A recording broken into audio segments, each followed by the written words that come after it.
care about keeping up with the Joneses, do not move to Dyker Heights at Christmas time. In this part of New York City's Brooklyn, neighbors get serious about holiday decorations. Real serious. Spending thousands, planning for months, pulling out all the stops. Here's ABC's David Wright. Americans love going over the top at Christmas time. What do you make of it? It's fantastic. It's beautiful.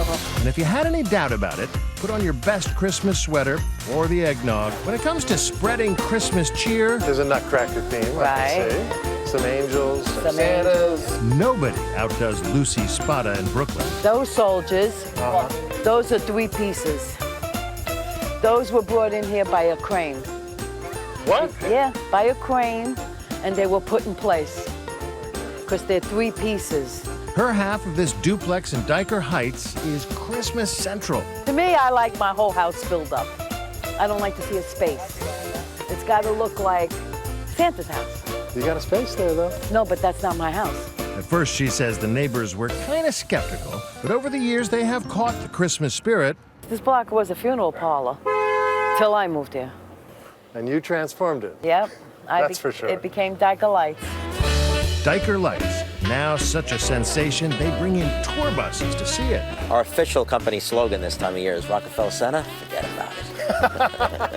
Tony Muia's company, Slice of Brooklyn, does Christmas and cannoli tours. He gave Nightline a private viewing. It's a little scary, I gotta say.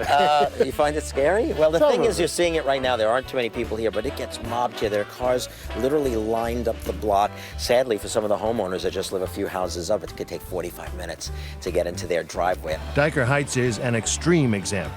Look, as we come around, you'll see Sam's house as well. Look up there. Wow. Oh, my gosh. Christmas meets Las Vegas and Brooklyn. In Brooklyn, Tony brings us to one house that certainly stands out.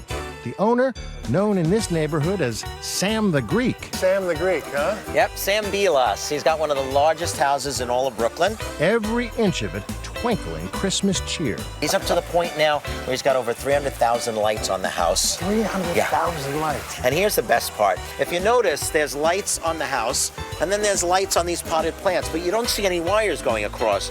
So what he does is he puts the wires underneath the cement, he caulks them in, they come out from behind, everybody's good. Nobody's tripping over any wires. That's a man who's serious about his Christmas lights. Oh, absolutely. Down the block in Brooklyn, there's Robert DeLauro, who puts up his Christmas lights all by himself. I like the reaction of the people in the neighborhood when they come by. Everything synchronized to Frank Sinatra, Mariah Carey, and Billy Joel.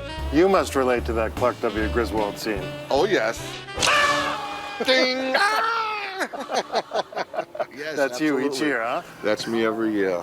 He has some vintage ornaments, things his father used to put up, and some new ones. Me and my dad made this. I shouldn't say me and my dad. I mean, he made it, and I swept up the sawdust after He made the reindeer, huh? he made the reindeer and the sled, everything from scratch. His electricity bill for December, You know, it used to be $1,000 for the Christmas season, and since I switched over to LEDs, it's about $250, which is the same as when I run my air conditioners in the summer. a small price to pay, he figures. So what do you do for a living? Me, I sell funeral supplies. Funeral supplies. Funeral supplies. All day at work, I'm very morbid, and I'm so sorry for your loss. And then I come here at night, and I'm all like, yeah, Christmas time. Lucy Spada, who started it all here, says her display will continue long after her funeral. Because it's in my will. Nobody gets this house unless they decorate. What? That means grandchildren, children, they will not have this house. It's specified. In your will. Yes, it is. Rockefeller Center, forget about it. I'm David Wright for Nightline in Brooklyn.